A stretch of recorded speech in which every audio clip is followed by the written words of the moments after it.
ক্রমশ খারাপ হচ্ছে ভারতীয় ফুটবলের অবস্থা। ফিফা ক্রমতালিকায় নেমেই চলেছে তারা। নামতে নামতে এখন ভারত 133 নম্বরে। গত 9 বছরে ফিফা ক্রমতালিকায় সবচেয়ে নিচে নেমেছে ভারতীয় ফুটবল। এর দায় কার? সর্বভারতীয় ফুটবল সংস্থার সভাপতি কল্যাণ চৌবে দায় ঠেলেছেন ফিফার ঘাড়ে। তার মতে ফিফার নীতির কারণেই নাকি ক্রমতালিকায় পিছিয়ে যাচ্ছে ভারত। ক্রমতালিকায় কোন দল কোথায় থাকবে তা ঠিক হয় এলো মডেলের ভিত্তিতে। সেখানে শুধু বর্তমান নয়, প্রতিটা দলের অতীতের পারফরম্যান্সও খতিয়ে দেখা হয়। পাশাপাশি যে দলের বিরুদ্ধে খেলা হচ্ছে সেই দলের র্যাঙ্কিংও গুরুত্ব পায়। এই পদ্ধতিকেই দায়ী করেছেন কল্যাণ। তিনি বলেন, ফিফা র্যাঙ্কিং ঠিক করার সময় কোনো দলের অতীতের পারফরম্যান্সও দেখা হচ্ছে।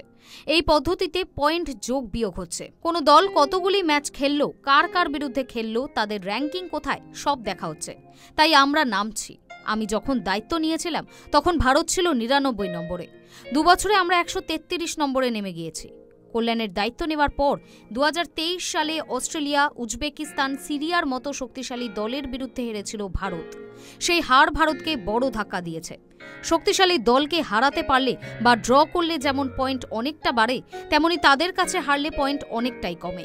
সেই ধাক্কা খেয়েছে ভারত। পাশাপাশি মানালো মার্কেজ কোচ থাকাকালীন গত 2 বছরে 8টা আন্তর্জাতিক ম্যাচ খেলে একটাও জিততে পারেনি ভারত। তারও প্রভাব পড়েছে। ফলে পয়েন্ট তালিকায় পতন হয়েছে সুনীল ছেত্রীদের।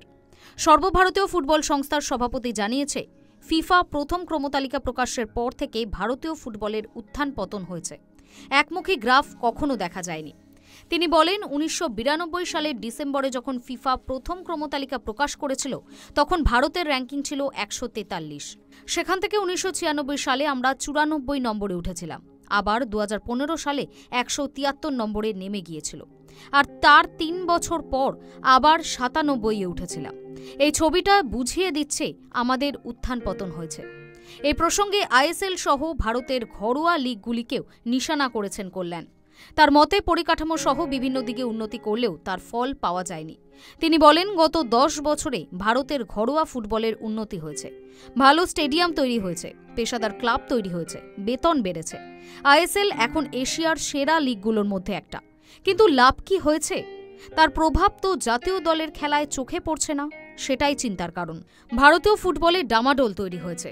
আগামী মরশুমে আইএসএল হবে কিনা তা নিয়ে সংশয় দেখা দিয়েছে। লিগের ক্লাবগুলোর সঙ্গে বৈঠক করেও কোনো সমাধান বার করতে পারেনি এআইএফএফ।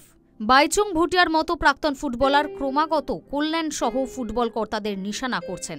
কয়েকদিন আগে ভারতীয় ফুটবলের কোচ বদল হয়েছে। খালিদ জামিলকে দেওয়া হয়েছে দায়িত্ব। এখন দেখার খালিদের হাত ধরে কল্যাণের মুখে হাসি ফোটে কিনা। Hi news network.